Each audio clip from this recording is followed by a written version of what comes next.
All right. Peter Schweizer is with us now, Government Accountability Institute president, host of The Drilldown. He has also written a myriad of books on corruption, and he's spent a lot of time looking into the Biden crime family, as he calls it. Peter Schweizer joins us now. Hi, Peter. Hey, Merry Christmas, Glenn. Great to be with you. Thank you very much.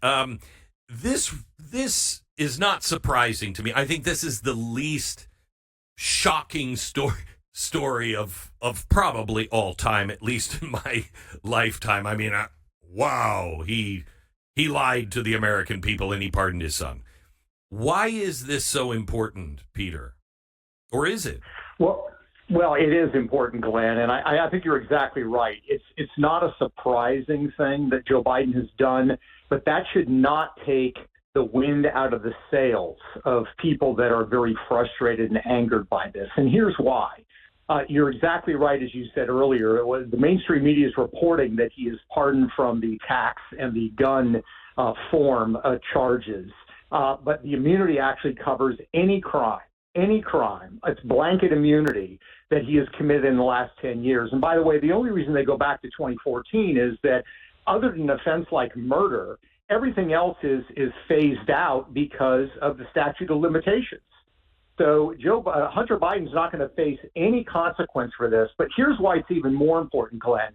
We know that when they filed the federal tax charges, this Department of Justice filed them against Hunter Biden 6 months ago, for which Hunter Biden has now pled guilty. They alluded in those documents to the fact that the proceeds of that money, where Hunter didn't pay taxes, were part of a foreign influence peddling scheme. That's the words of the Department of Justice lawyers. A foreign influence peddling scheme that was still under federal investigation.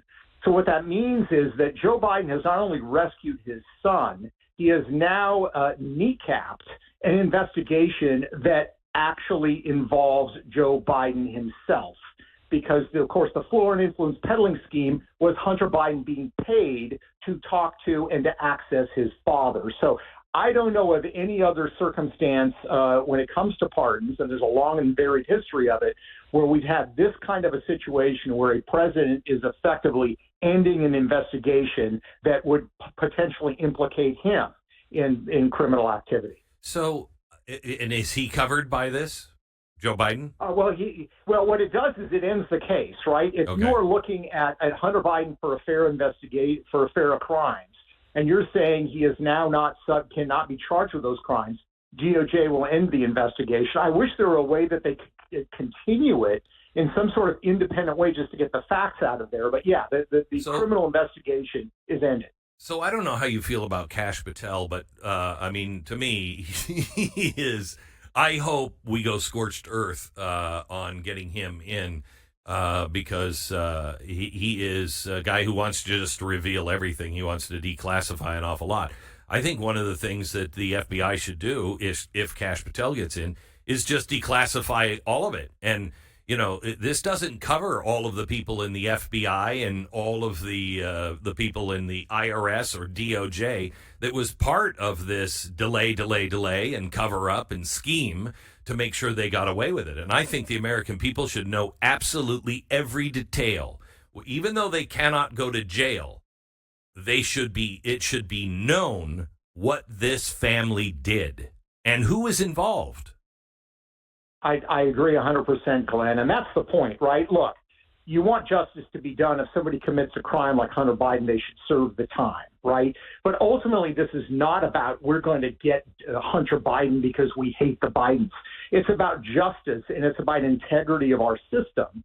And I do think that Hunter Biden committed offenses that he should go to jail for. But beside that, there is this larger issue. And the larger issue is there a different set of rules for people who are politically connected than there are for ordinary Americans? And let's remember, Hunter Biden, you and I first talked about Hunter Biden back in 2018 when I wrote a book called Secret Empires. And Glenn, we broke that story together. Nobody would know about Hunter Biden except for the fact that I wrote a book. And you said, you know what, this is important. People need to know. Here's the thing. The book came out in 2018. 4 months later, the investigation was launched into Hunter Biden's foreign business dealings. Through the entire time, the Biden family has never admitted to anything. They have lied about it. They tried to short-circuit the investigation in the Department of Justice by that ridiculous plea deal that a judge threw out. So there's no sense of remorse here, right? There's no sense of, okay, we made a mistake, or, okay, Hunter had a drug problem, and yes, he committed these offenses. These are serious charges. Hunter Biden took in millions of dollars and did not pay taxes on them. He got a friend to pay the taxes for him only after a grand jury was convened to charge him for failing to pay those taxes. So this is a larger issue, and you're right. People need to know what the cover-up is. These things still matter to people, and I think that's the reason you're seeing some people, even on the left, who are Biden supporters, outraged that he's taken this step. So here's the biggest thing. If this was just about drugs and prostitutes, we wouldn't be having this conversation. Right. Even if it was just about not paying taxes, I don't think we'd be having this conversation. This is truly, I believe, possible treason.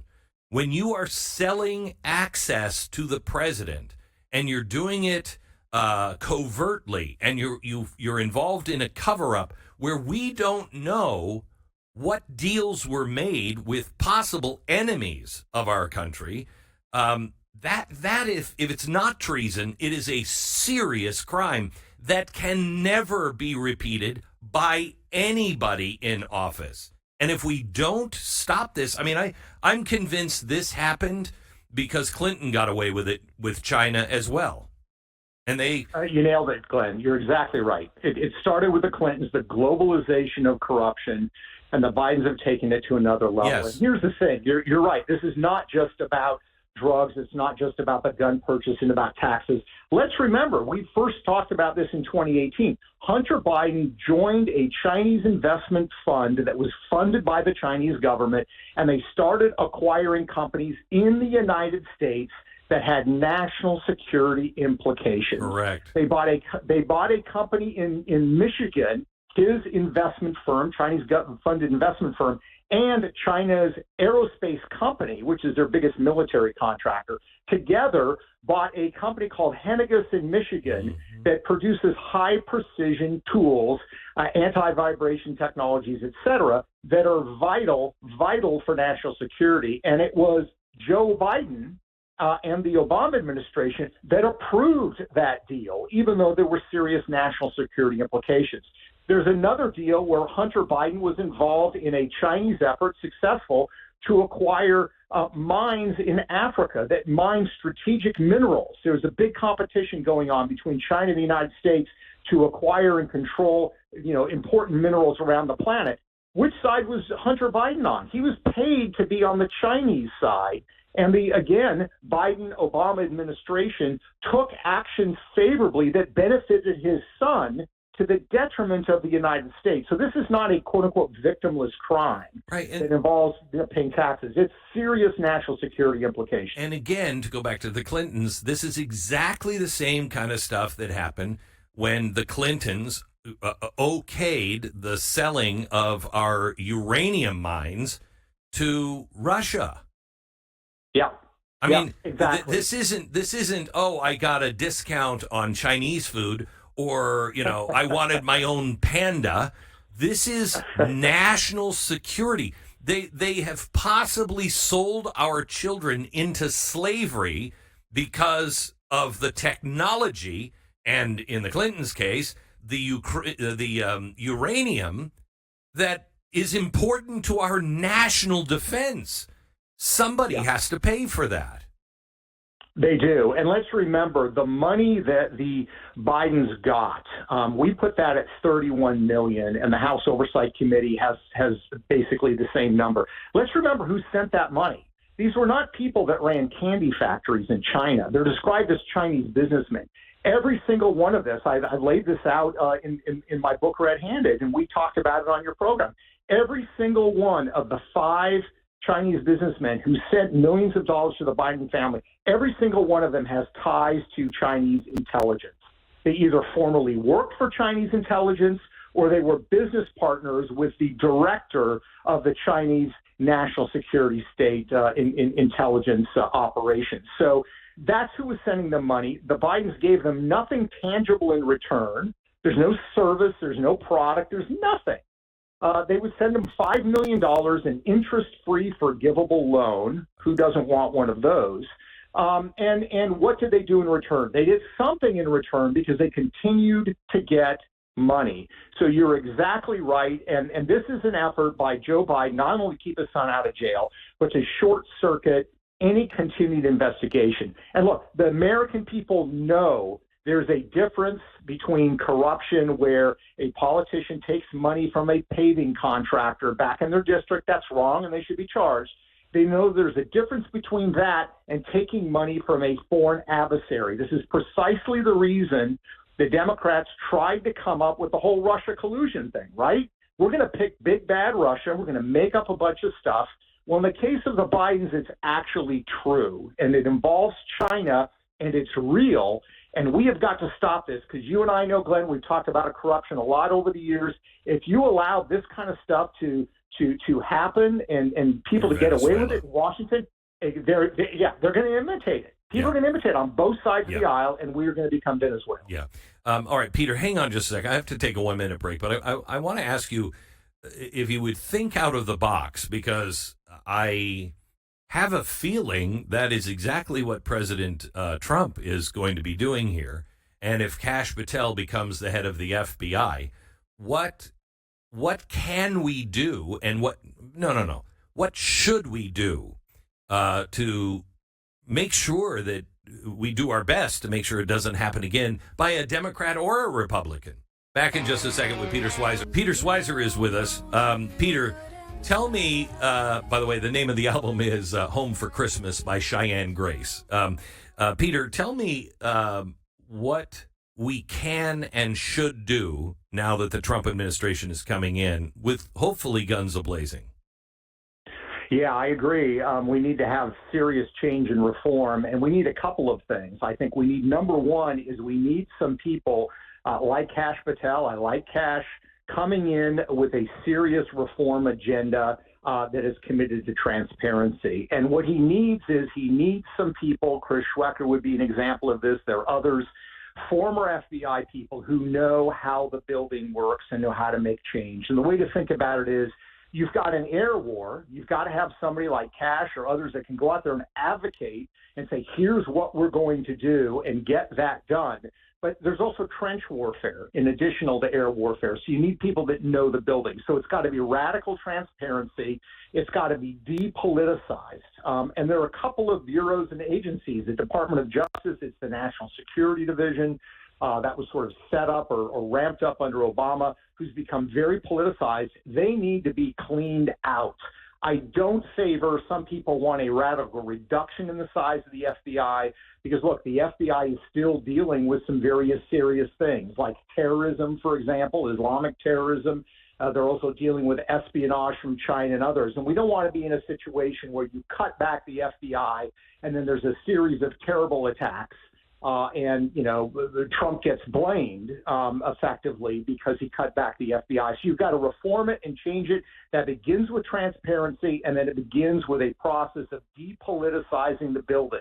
That means firing people, bringing new people, and changing the culture. The final thing I would add, Glenn, is we need to do what they did in the 70s to the CIA. The CIA in the 70s was rife with scandal. They brought in something called Team B. These were outsiders to come in and do a reassessment of the Soviet Union. And Team B came out and said the CIA has groupthink. They're totally wrong about the Soviet Union. They are a real threat, and here's how they are a threat. We need the same thing done with the FBI. And I think if you took, for example, law enforcement officials, the head of the Florida Department of Law Enforcement, some of the sheriffs of some big counties around the United States, you brought them into the FBI in an advisory capacity as outside law enforcement professionals looking in that are not part of groupthink. That would also change the culture of the building. And I think that would be one way to avoid things like the ridiculous memo that said Catholic parents were somehow terrorists in Richmond, Virginia. I would assume that when you say you don't want to reduce the size, you do want to fire all those people that were involved in any of that. 100%. Yeah. 100%. But I think we still have, some people are saying abolish the FBI. The problem is, what do you do if there's a terrorist attack? What do you do about Chinese counterintelligence work? Because they are massively engaged in political and technological espionage in the United States. That's what the FBI does. So if you cut that back, you leave us wide open for our enemies. So yes, fire the people that conducted the offenses, that were politicized, that were manipulators, by the way, that were also massive leakers to the media. Those people need to be fired as well, that manipulation. But then bring in new people, because we need an FBI that's actually effective and doing the job that it was originally designed to do. Yeah, I will tell you that I think I think the key here is transparency. I mean, I think that's what people voted for in 2008 when, Barack Obama said hope and change. They wanted transparency. They wanted to know what the government was doing. They wanted the bad stuff to stop. It only got worse. Hopefully, this time we mean it. I think a lot should be exposed. I don't care. I don't know what is left with the JFK thing, but expose it. It's obviously protecting somebody, probably some agency. It needs to be exposed. All of these things. We're living in a world of conspiracy theory because the government is not telling us the truth. It can't be worse than the conspiracy theories. Declassify, and make as much transparent as possible without endangering national security. Peter, thank you so much. Thanks, Glenn. You bet. Peter Schweizer. You can follow him at peterschweizer.com.